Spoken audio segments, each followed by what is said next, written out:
Oi pessoal, tudo bem com vocês?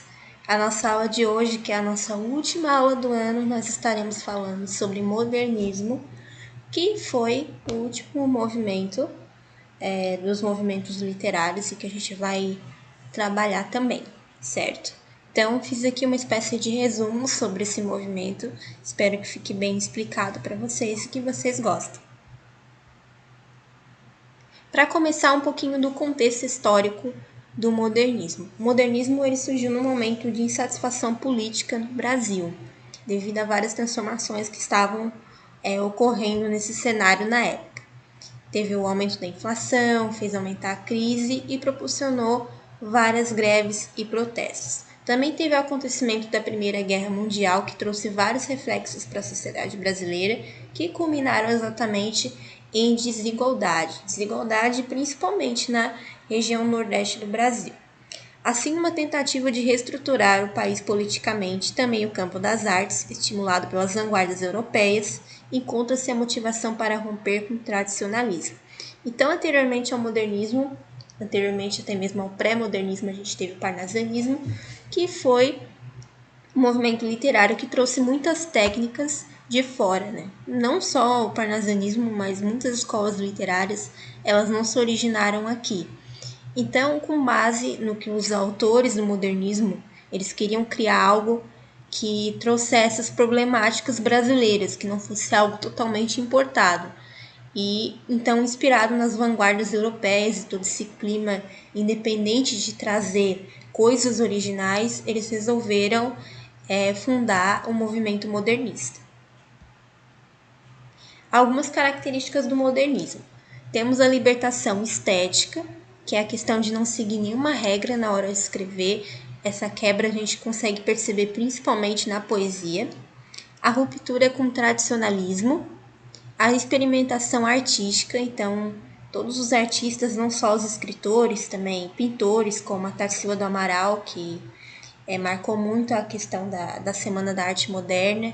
Eles queriam experimentar novas estéticas, novas formas de se expressar. E isso veio através do modernismo. Liberdade formal versus livres, abandono das formas fixas, ausência de pontuação. Linguagem com humor e valorização do cotidiano. O modernismo no Brasil ele foi dividido em 3 fases. A primeira fase do modernismo foi de 1922 a 1930, também foi conhecida como fase heróica, em que os artistas se inspiraram em grande maioria nas vanguardas europeias, principalmente como o cubismo, futurismo e surrealismo. Nessa fase, os representantes maiores foram Mário de Andrade, Oswald de Andrade e Manuel Bandeira. Nessa época da primeira fase, o que mais teve destaque na literatura foi a poesia. Para depois, na segunda fase do modernismo, que foi de 1930 a 1945, tem mais a questão também da prosa de ficção. Então, a gente vai trazer aqui algumas temáticas nacionalistas e regionalistas. Há toda uma questão de expressividade, principalmente pela desigualdade social que está ocorrendo no Brasil, e é um período muito forte de transformações. Ali o modernismo ele abrange o período da Primeira Guerra e também ali na terceira fase do modernismo vai trazer também a Segunda Guerra. Então, como vocês podem ver, é um período de transformações e que elas vão se refletir também no cenário brasileiro e no cenário artístico principalmente. Alguns representantes: Graciliano Ramos, Jorge Amado, Carlos Drummond de Andrade, Vinícius de Moraes e Cecília Meirelles. O Graciliano Ramos e o Jorge Amado são principalmente aqueles que vão trazer a prosa ficcional. Graciliano Ramos sempre valorizando a questão do rural, de trazer questões em relação ao Nordeste, e o Jorge Amado também com a obra Capitães da Areia, que é uma obra que vem sendo bastante cobrada nos vestibulares. Já o Carlos Drummond de Andrade, Vinícius de Moraes e Cecília Meirelles se destacaram no verso.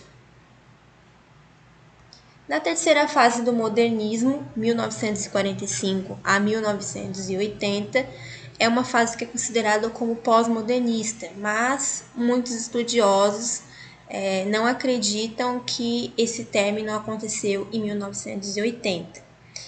Alguns estudiosos afirmam que essa fase termina em 1960, enquanto outros definem o fim dessa fase em 1980 mesmo. Há ainda alguns que consideram que a terceira fase modernista é a que está acontecendo até os dias atuais. Então seria como se tudo que, ou a grande maioria, né, das obras que tem uma estética lançada hoje seriam modernistas. Isso segundo alguns estudiosos. Outros estudiosos simplesmente classificam as obras de hoje como uma espécie de tendência contemporânea, mas não se encaixa aqui dentro do modernismo. Alguns representantes da terceira fase do modernismo são João Cabral de Melo Neto, com a obra Vida e Morte, Morte e Vida Severina, e Guimarães Rosa e Clarice Lispector. João Cabral de Melo Neto e Guimarães Rosa. Na verdade, João Cabral de Melo Neto seria na poesia. Ele traz a poesia em forma de ficção. E Guimarães Rosa e Clarice Lispector seria mais na questão de prosa poética. A prosa poética seria uma prosa escrita, narrativa, porém com características da poesia, porque elas transitam mais na questão do lirismo.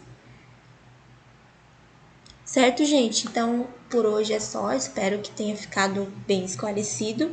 E qualquer dúvida, vocês podem entrar em contato comigo. Como essa é a nossa última aula, também queria agradecer todo o apoio que tenho recebido de vocês. Eu recebi muitas mensagens de agradecimento por toda a trajetória que a gente passou aqui junto, de estar se ajudando, de estar contribuindo com o conhecimento. Também aprendi muito com vocês. E eu queria deixar o recado que se vocês um dia quiserem me chamar para conversar, tirar alguma dúvida, eu acredito que muitos vão estar na faculdade ou vão estar fazendo um curso técnico, seja qual for o caminho profissional que vocês forem escolher, eu tenho certeza que vocês serão bem-sucedidos e desejo toda a sorte do mundo para vocês. E se quiserem, contem comigo, que eu estou aqui para ajudar vocês, independentemente das aulas acabarem, vocês sempre estarão no meu coração, certo? É isso, forte abraço a todos.